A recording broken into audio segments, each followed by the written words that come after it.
Hello, everyone. As you're coming into our presentation this afternoon or this morning, depending on your location. Still morning. Still morning for you, that's right. It is afternoon for us. All right. Okay. Welcome, everyone, to the 2021 Eiteljorg Virtual Indian Market and Festival. My name is Brandi Crocker, and I am the Manager of Special Events and Artist Engagement here at the Eiteljorg Museum of American Indians and Western Art in lovely Indianapolis, Indiana. The Eiteljorg sits upon the lands of the Miami, Potawatomi, Delaware, Shawnee, Kickapoo, and Peoria peoples. These lands have been a site for trade, gathering, and kinship for all of these peoples. We are indebted to them for their stewardship of the land, plants, and animals over many generations, past, present, and future. We acknowledge all other Native Indigenous peoples forced through these lands by the United States government. The lands of the Eiteljorg Museum and Indianapolis, Indiana are and will be Native lands first. So today we have a presentation with Timothy Blueflint Rommel. And Tim is an amazing, accomplished flute maker. He's so famous, he was on How It's Made. And a wonderful, amazing silversmith, jewelry maker, just amazing guy. So he's going to do a presentation for us today on a piece that him and Glenda McKay, another fellow artist, collaborated on for the market this year, and it's an award-winning piece. So if you've got questions for Tim, please put those in the Q&A box down below. And we have Jen and Haley here with me who will facilitate some questions at the end of his presentation today. So Tim, yes. I will start your PowerPoint. You can take it away. Okay, awesome. I'll wait for that to pop up. Hi, everyone. I cannot see how many people that we have in the room, but I see, hi Terry, nice to see you. Glad you're here. So, we've all been going through these really weird and strange times. And so what I wanted to talk today about was, the challenges of collaboration amid a pandemic.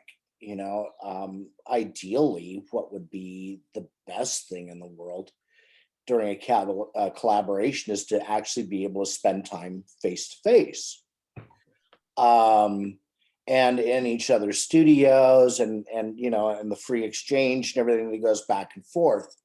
The pandemic actually kind of changes the way that we went about this, much like with schooling and meetings, work meetings, and visits with friends and family. We had to make adjustments and really, it seemed like it was a lot of extra work, a lot of phone calls, a lot of photographs back and forth, and things like that. So I want to talk about the process of exactly how the ways of Tungak came to fruition. So next slide, please, Brandi. This is awesome. It's like being a high school teacher with an AV person. So first of all, let's talk about what is a collaboration. It's defined as the action of working with someone to produce or create something. And in this case, with Glenda's work, Glenda McKay, who is my friend, longtime friend. I really think that we created something quite special and something unlike anything that's ever been done before. Next slide, please.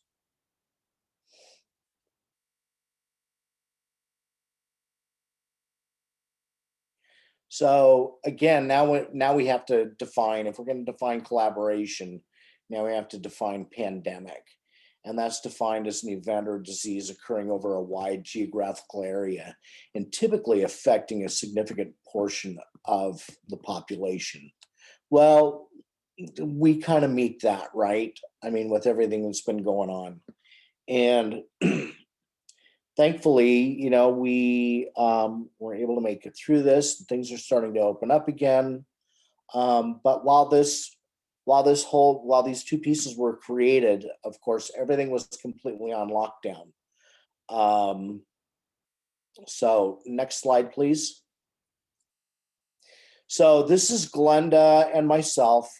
This was at the Herd Museum in Phoenix in March. This was the first time that she physically saw the pieces after they were finished. It was, and it's the first time that I had seen Glenda in, gosh, about a year actually. And so she was surprised. She's like, "Oh my gosh, they're done." Well, yeah, I've been sending you pictures all along. So we're relying on these pieces very heavily on Glenda's culture as far as the masks are concerned.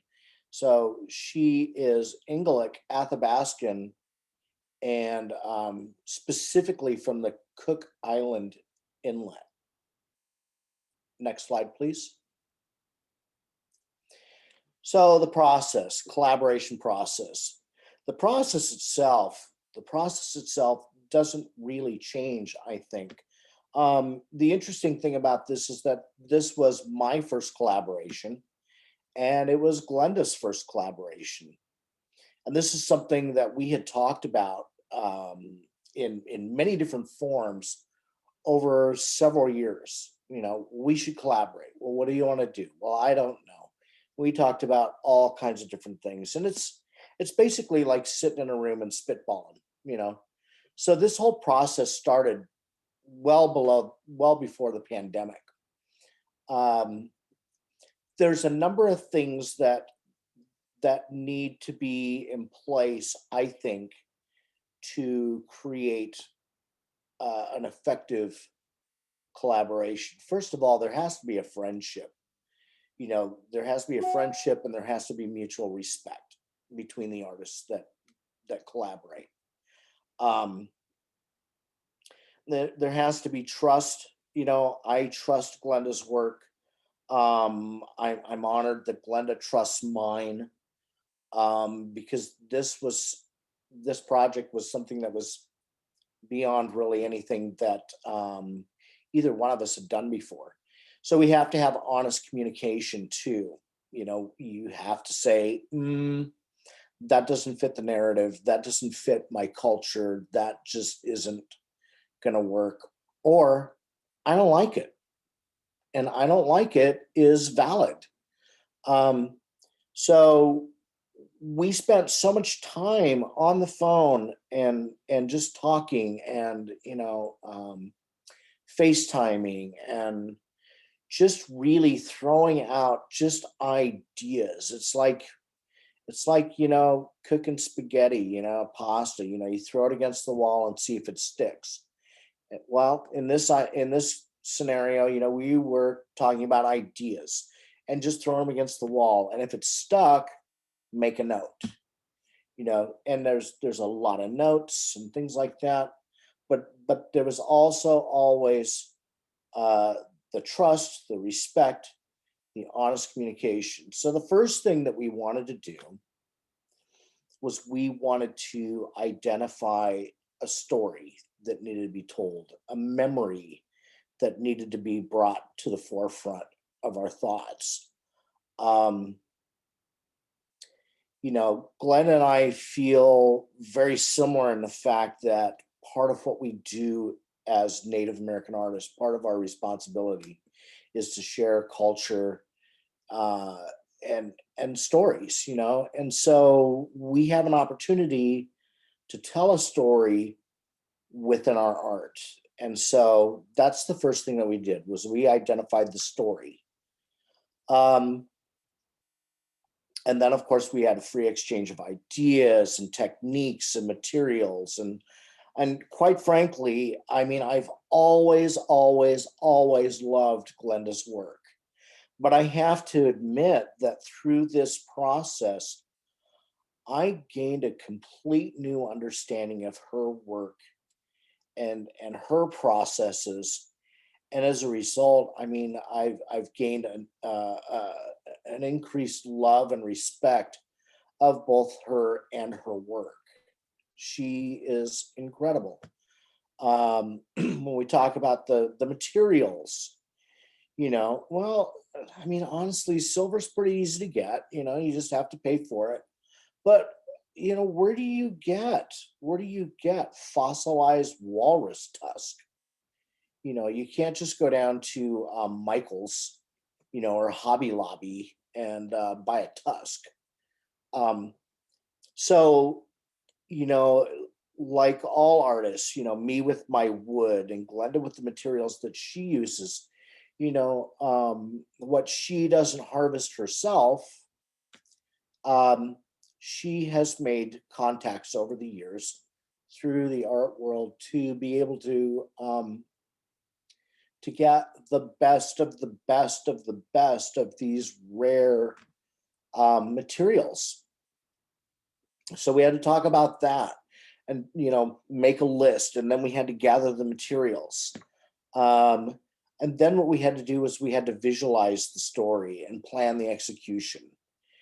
She's completing her pieces in her studio in Santa Fe. And then in this particular project, what she did was after she finished the masks, she sent them to me. And then I did the final design work and completed the pieces.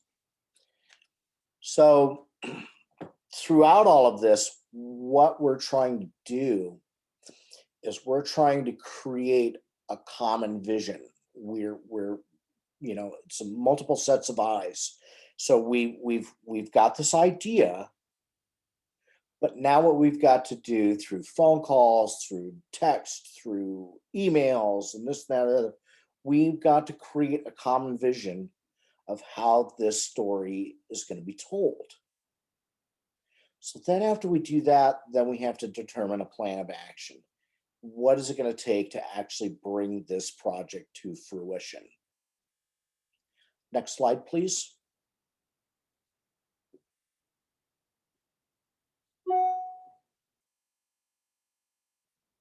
So this is the story. This is the story that we settled on. I wrote the story after Glenda and I had a number of long conversations.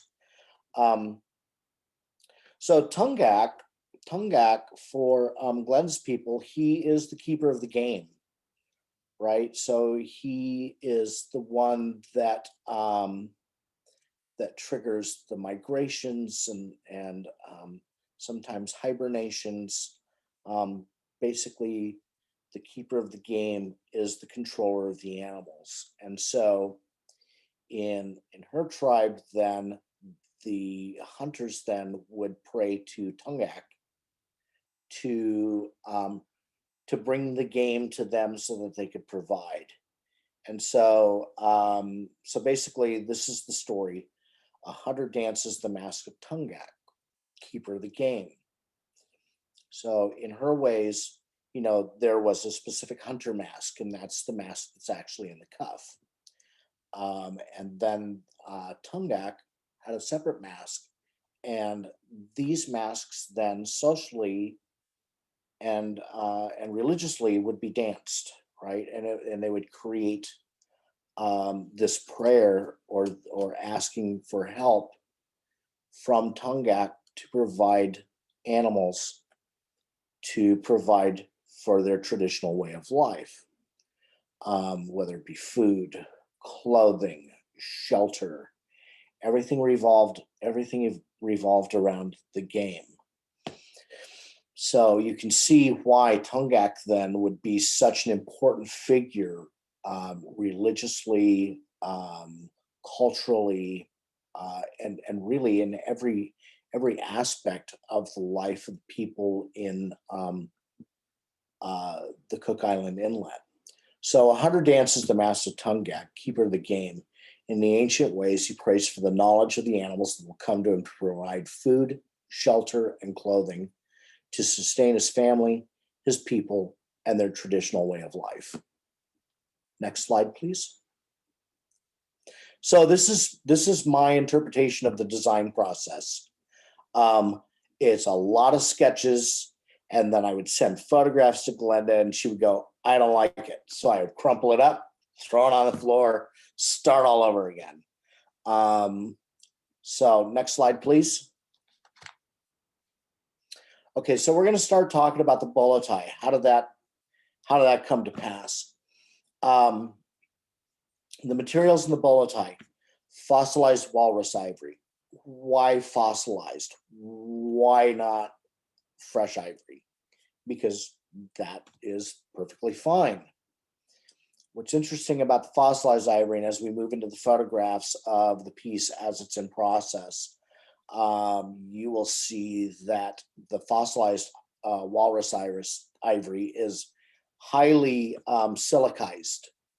So it becomes like, it works like stone. But it creates a depth within the fossilization process that just wouldn't be possible if it was a fresh tusk. So we used fossilized walrus ivory, antique micro seed beads, whale baleen inlay, and sterling silver. The techniques that were involved with Glenda, she carves the ivory with knives and files, and uses a lot of sanding and sandpaper, all different grits. I mean, when you see these masks, they're amazing.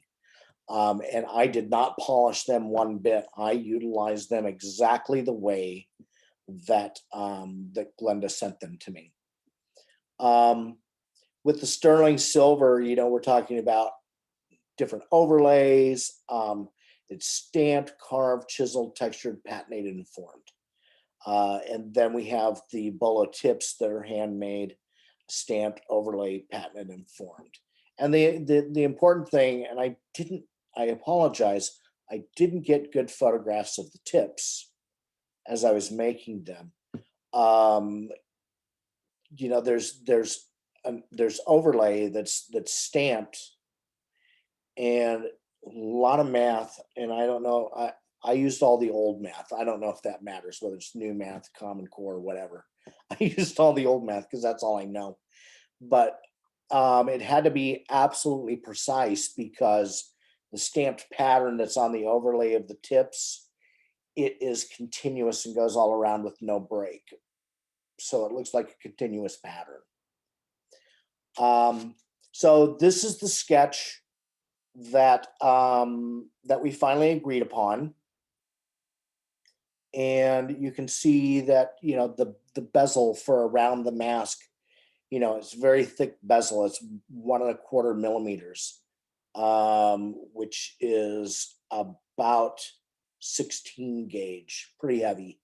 And it's 5 millimeters tall. And then you can see the profile sketch that I drew. So after it's formed, it's sanded to create that bevel, and then it's semi-castellated.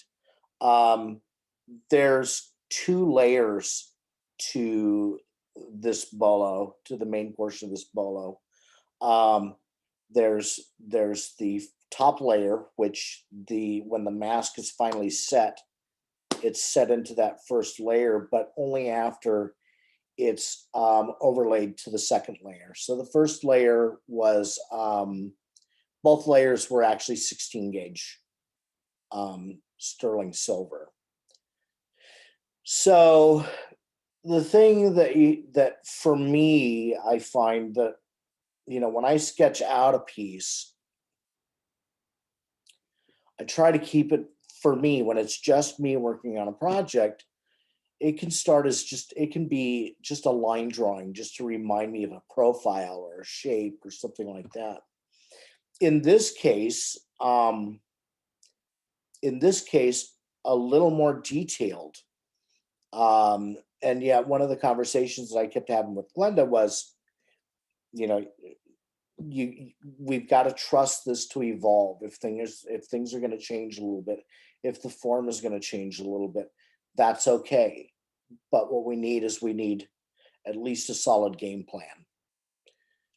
Next slide, please. So here we go with the design process again. And next slide. Okay, so the cuff. You can see the sketch of the cuff. Again, we're using the same materials and basically the same techniques through this. So in this instance, what we have is again 2 layers of silver. The first one, again, is the one that the mask is going to be set into after it is overlaid to the base piece. Next.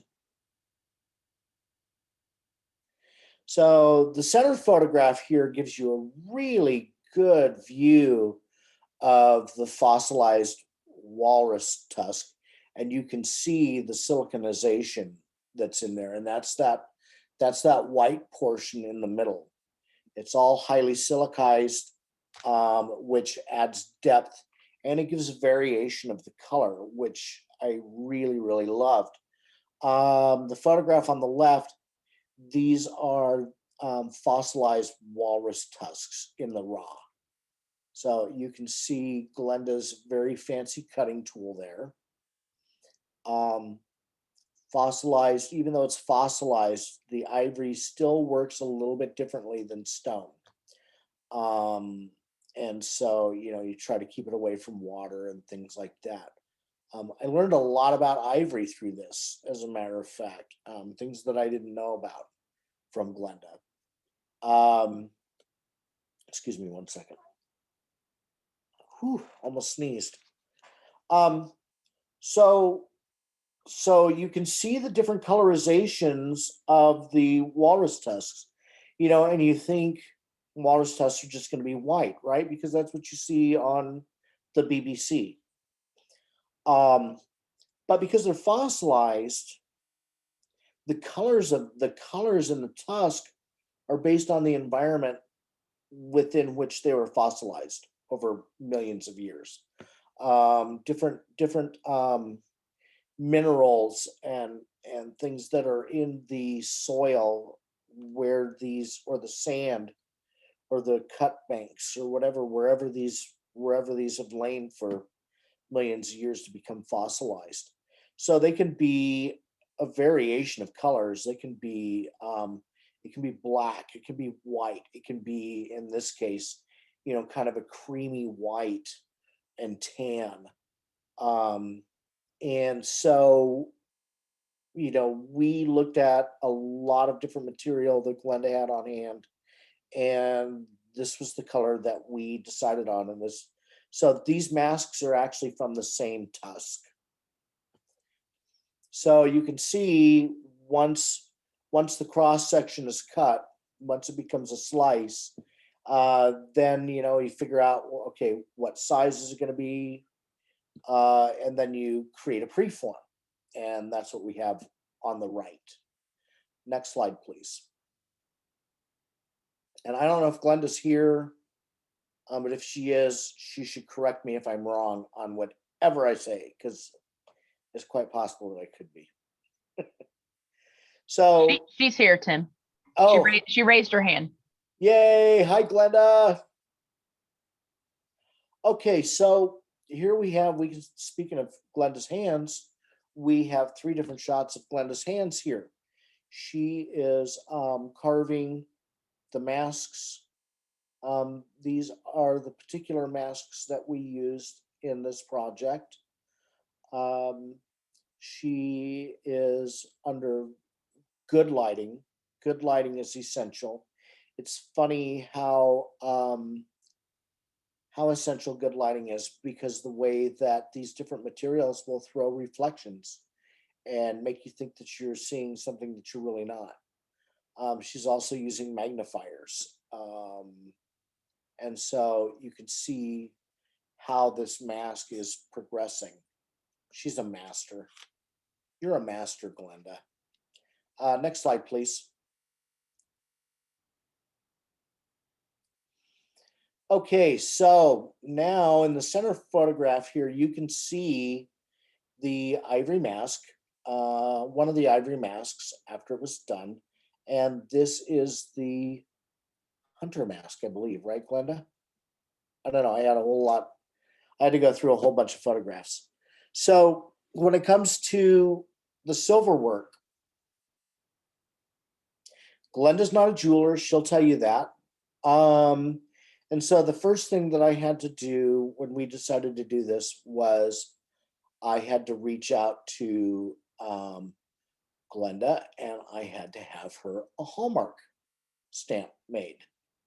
So if we see the photograph on the right, we're starting out with raw materials. But the first thing that we do is we're going to stamp the Hallmark and the purity. So there's my name, Glenda's name, and then sterling silver. I just let sorry, Tim, I just let Glenda, so she's able to talk. So she's here with us, so she can also add to what you're saying. There's not much to add. Tim's got it all. Hi, Glenda. Love you. Love you too. You got it all. Just you correct me if I'm wrong, okay? I will. Okay, good. No, I'll do that. So here we have in the center photograph now is the bezel detail, right? So the bezel is the portion of the bolo and the cuff that actually holds the mask into place. And this is a particular design that I like. I call it semi-castellated. I don't know if that's a made-up word, but it sounds really good and it makes me sound smart. So I like it. When we look at the photograph on the right, moving left to right, we see the overlay of the stamping and the details. It's very easy to see here the two distinct separate layers, right? So the top layer is where the eagle feathers and the fan, which is what we see in this photograph on the right, and then the stamping is done underneath. And I like doing the stamping before. This is kind of different from what a lot of artists do with stamping and overlay. I like to make the piece in layers. So the stamping is done, the chisel work is done, the carving is done, and then you just have to be really, really careful when you solder the pieces together to become one. You just have to be really, really careful with your heat and how you influence the solder to flow without flooding your stamp design, so it remains crisp and clear. Next slide, please. So here we can see, again, moving left to right, we can see now the top layer and the base layer are combined as one. And you can see the feathers now where they're in pre-polish after they've been stamped, and essentially starts off with one solid piece of sterling silver. And then I hand cut it all out with a jeweler's saw and then go back in and stamp the feathers. And then I go back and I carve them to form them and create the final shape before they're attached to the base portion of the cuff. And then again, in the first picture on the right, you can see where I'm going through and I'm hand texturing. It's almost halfway done there. So that's all done. That's all done by hand. That's why when you go on my website and you're reading the descriptions of pieces, and this was something that I borrowed from my friend Arlen Ben.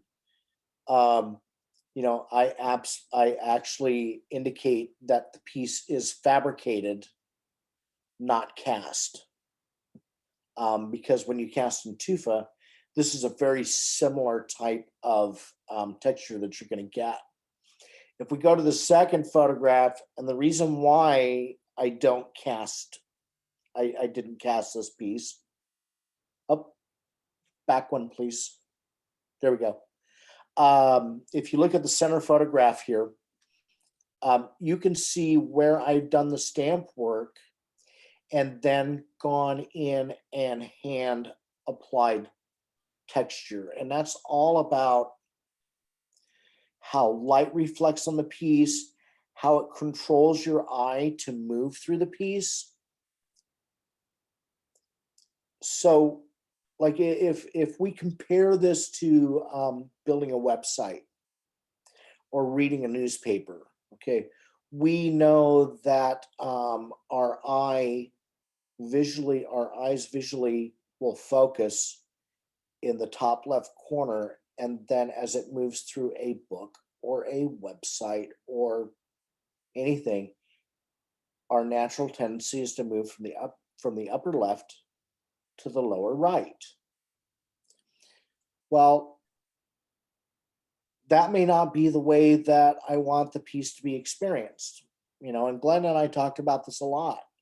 So where the texture is, the surface of the feathers and the way that they reflect light, the fact that, the bezel, there's a little edge around the bezel of the masks that's left bright.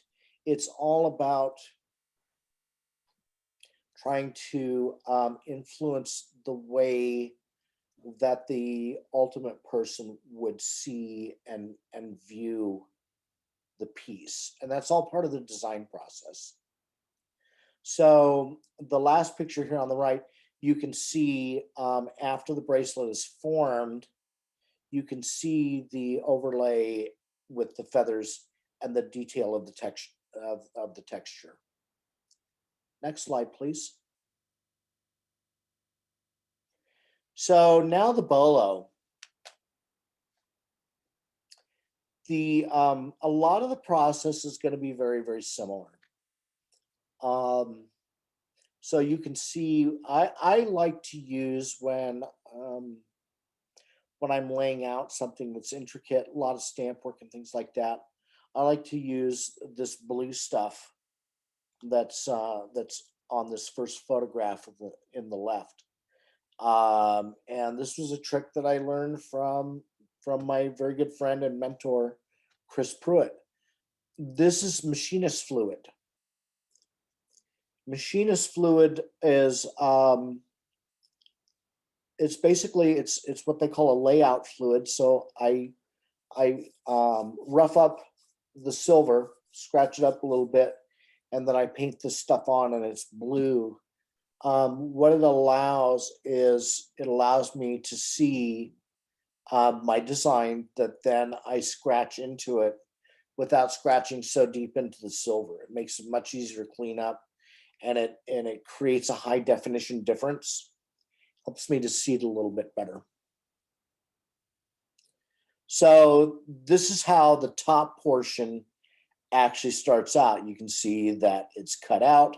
We've got the fan on the bottom, the eagle feathers across the top. If we move to the center photograph,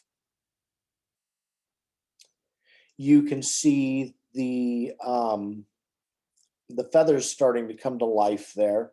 Also, the tail on the bottom is chiseled. But if you look at the first feather on the left-hand side of the face, you can see where not only have I cut that out with a jeweler saw, but you can see the notches that I'm starting to cut into the feathers, and those will be refined later on.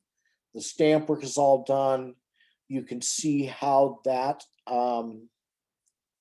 changes the face of the sterling silver. It's no longer flat. Anytime that we do stamp work, we're moving mass, right? So when you have a piece of silver like this and you stamp into it, this metal's got to go somewhere.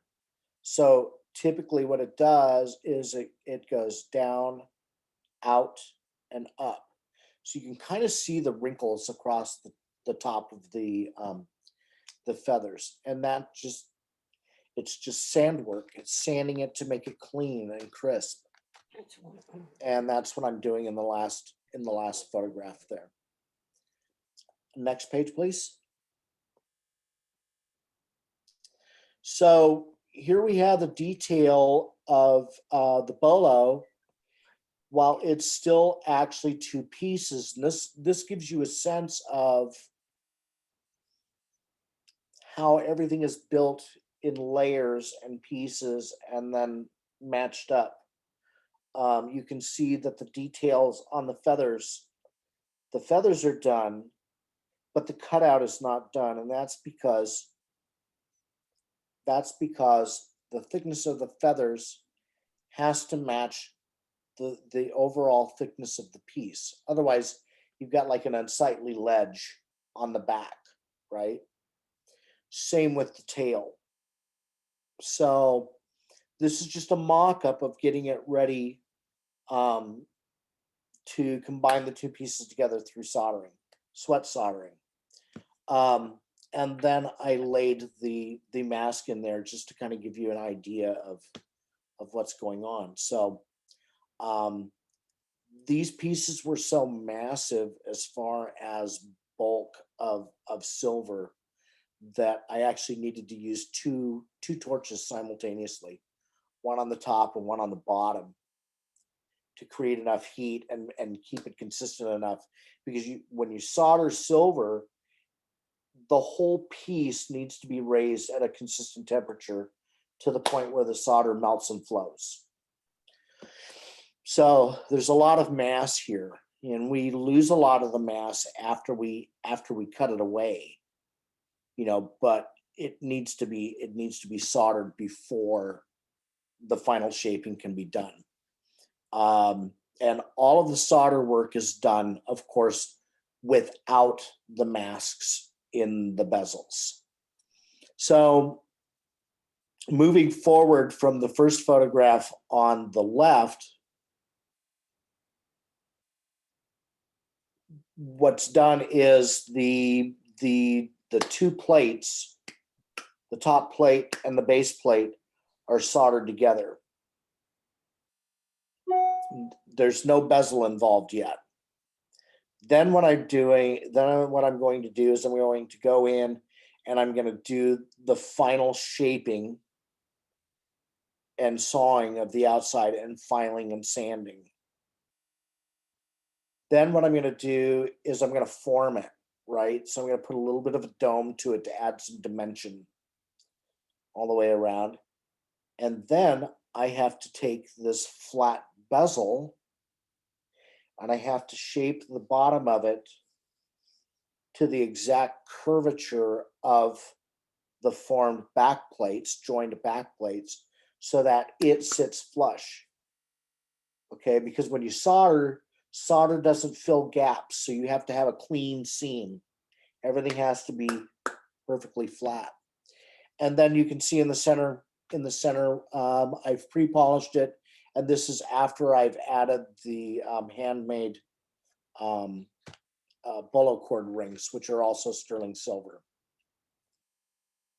So after that's done, after the pre-polish is done, which is, after the bezel is added, then we go to the last picture on the right, and that is that's after patination, pre-polish and patination, which patination is antiquing, if you will, the silver. And we're going to use that eventually, as you'll see in the finished pieces.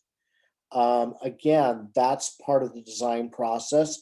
That is also part of how we move your eyes through the piece, and it creates contrast.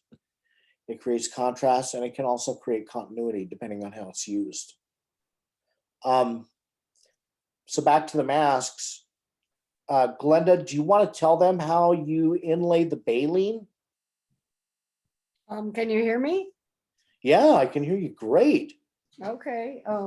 With the baleen inlays, I have to take little splinters off the baleen and shave it down with a knife to fit small enough in the center of the beads, which are size 18 or 20 beads, and then leave a little tail on it so that I can set it into the mask itself.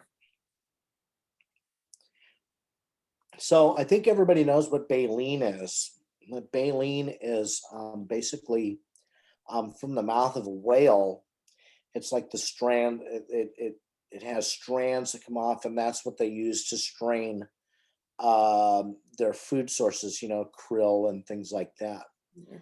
So, and the thing about baleen, this is all I know about baleen. It's all I know. Is that there are little tiny microscopic barbs in there, and it can hurt like the dickens if you get it in your fingertips. So it's kind of it's a hard material to work with. You need to use a respirator. Yeah, thank you, Glenda. Same with the masks, right? When you're carving the ivory. Yes, because fossilized ivory, you don't know what it fossilized in, and you can get sick from it if you cut into something that you don't know where it came from. Gotcha. Have I missed anything yet, Glenda? I don't think so. Okay. All right, next slide, please.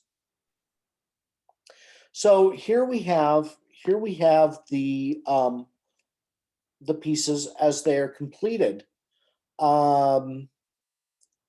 And this was really something. I mean, when Glenda saw it for the first time, I mean, I was very emotional about it when it was done, because I just think that they're incredible. I mean, you know, Glenda's work and her ivory carvings and her choice of materials is just off the charts. And you know, and of course, you know, there's photographs going back and forth along the way of this being created. But it was a different deal, wasn't it, Glenda, when you actually held it in your hands for the first time? I about cried. I couldn't believe it. You really brought my masks to life. Listen, Tuffy, you did cry.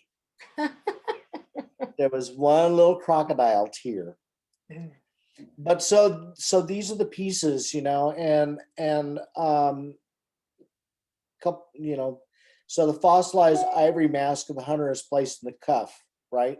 So that's the hunter on the hunter's in the cuff. On the right hand side. Yes, he's looking up to the Tunarak, the keeper of the game, right, as he's going hunting. So as we designed this, you know, we wanted the designs actually within the piece to tell the story as well. And so that's why you see the mountain designs. If you look at the bolo, you can see the stamp work really well. The mountain designs are actually around the area of the bezel. And then also on the outside. And then on the inside is that's to represent a dual point harpoon. Nice. And next slide, please. Oh, that's it. That's it. So if anybody has any questions, I mean, you can reach out to Glenda or I. This is our contact information. And we would be glad to answer any questions that you may have now, right, Brandi? That's correct. Yes. Jen and Haley are going to facilitate the questions. So whoever wants to take the first one, there is a question in there. I can do this one. We have one currently, and it says, "This is such a beautiful piece. Are you, Tim and Glenda, going to be particular about who purchases this piece?" Yeah, I think so. You know, I mean, this is how I feel. When, I mean, I think I can speak for Glenda. We really poured our heart and soul into this piece, into these pieces. We were very excited because this really is the culmination of a number of years. I mean, good Lord. It would have been interesting, huh, Glenda, if we would have logged the hours, not just the hours, not just the hours of work, but I mean, we literally spoke a minimum of once a day. Usually 2 or 3 times a day. Yeah, but a minimum of once a day when the work was actually started, and we spoke even more than that throughout the design process and everything else. But Glenda, I mean, I'm so glad you're here because I want to publicly thank you, number one, for being my friend, and I love you like crazy. Love you too. But this was a huge trust thing. I mean, the fact that you would trust me to bring your beautiful work to life. You did bring it to life. I It really, just- I really thank you for that, Tim. This is a piece that, and Glenda and I were close before this, but I mean, I think that through this piece and through the times, I think the takeaway of this through the pandemic was all of the time that we spent together, really talking honestly and openly about, the similarities and the differences in our cultures and how we wanted to portray this story and this and that. I think it brought us closer, We learned a lot about each other. we really did. We really did. And I sort of like you a little bit.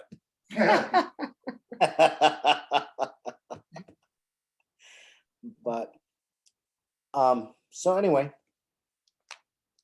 do we have questions?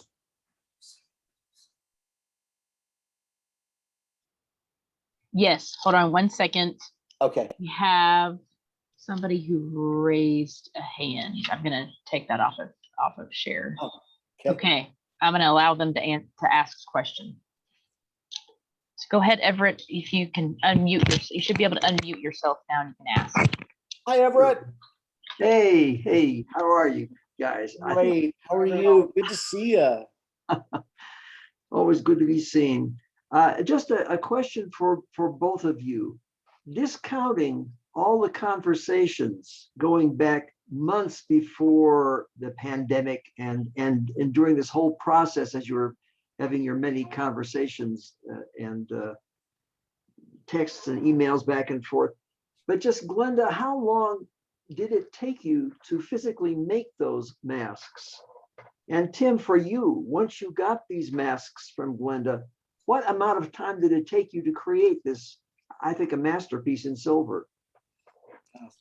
Well, it took me about 3 months to carve the masks because everything is done with knives, files, and sandpaper, and to figure out an idea. And Cliff brought it, or excuse me, Tim brought it all to life with putting, and then we put the story together, but he really enhanced it. He really, I just can't believe what he did to my masks. You are being very gracious and kind. I had the best canvas to start with, and those were Glenda's masks. For me, Everett, it was probably about a solid little over a month and just really refining, at the silver work and actually, I mean, I had never had to use 2 torches simultaneously before. That's a new skill that, I really had to master because, you know, like I said, you have to keep the whole pieces when you're doing overlay. All areas of the pieces have to be brought to the same temperature at the same time. And, you know, it can be tricky enough with some pieces just trying to control that, you know, with one flame. But then when you've got this big mass sitting on a tripod so that you can heat it above and below simultaneously, to the point where you're not far away from having a big puddle of silver. So, you know, there's in complicated pieces like this where you're really like thinking out of the box, you know, and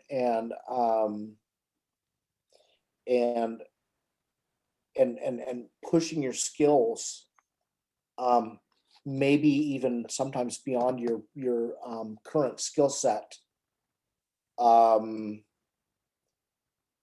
You know, there's a there's a lot of hours just like talking yourself into going for it. You know, but I would say, you know, I'm probably month and a half, 2 months. Wow.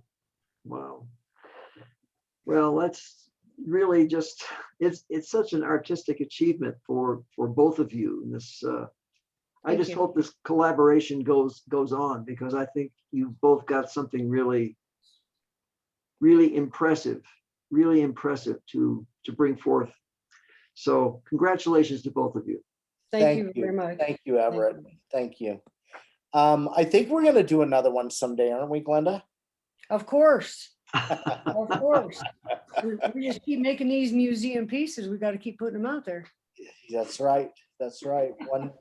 One step at a time. This is just our first step, and That's right. you know, we have already started. We started planning the second piece before we even finished the first piece, honestly. I mean, and again, it's just because of the types of conversations that we have. You know, sometimes these pieces, they obviously come out of conversation, but in the beginning, but sometimes through conversation, they kind of manifest themselves, you know, and I kind of feel like that's what happened. And, you know, and the mutual trust that we had throughout this whole process, I think is evident. There were times that Glenda said, you know, I have no idea what the heck you're talking about. Yeah. You know, just do it. Just do it. If you think it's the right thing, then do it, you know, and the same with me, you know. I mean, I would submit, you know, I would propose to Glenda, you know, what I thought was this absolutely fantastic idea of design. And she would go, yeah, no, that's not it. Hence all the wadded up pieces of paper, you know, in the presentation, because there was a lot of time that I spent sketching and thinking and you know, and then, you know, we would look at it. And sometimes I would say to Glenda, I did this thing. I did this sketch. What do you think? And I would throw it out there. And the funny thing is, I wouldn't like it. But it's not all about me. You know, sometimes what I'm not,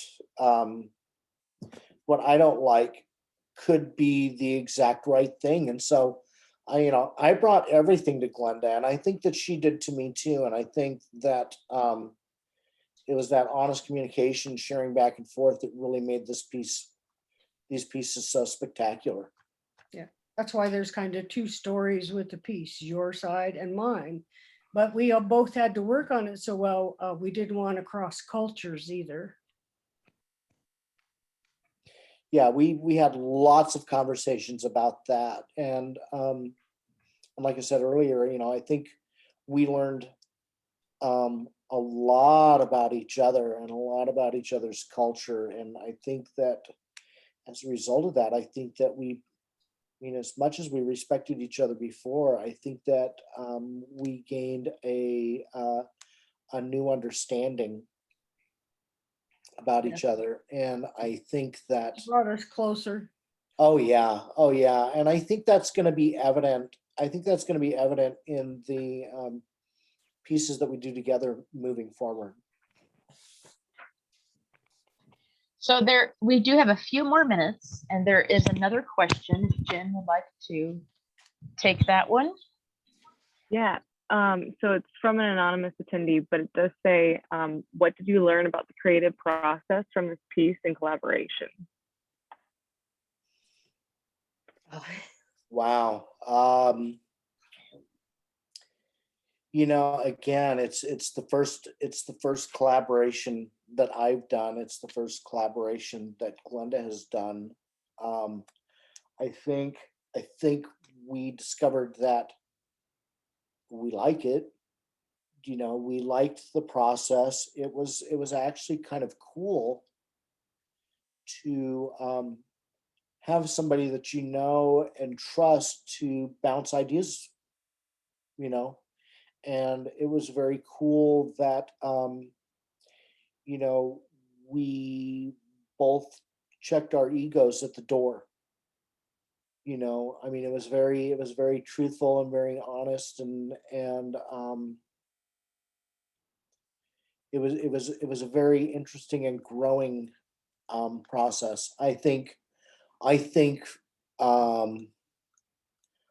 for me, it definitely adds to my maturity as an artist. I think might be the right way to say that. I don't know. What do you think, Glenda? I'd never done anything like that before, and you have to have a lot of trust in who you're working with.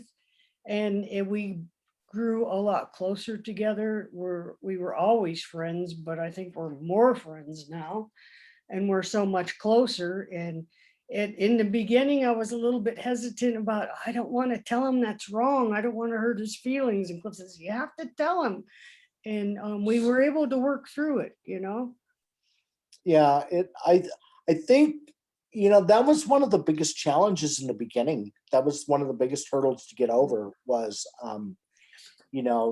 it's not, I wouldn't say brutally honest, because that's not fair, but being honest. And, and sometimes I would, like I said, I would send a photograph of a sketch over to Glenda, and she would go, yeah, that's really nice.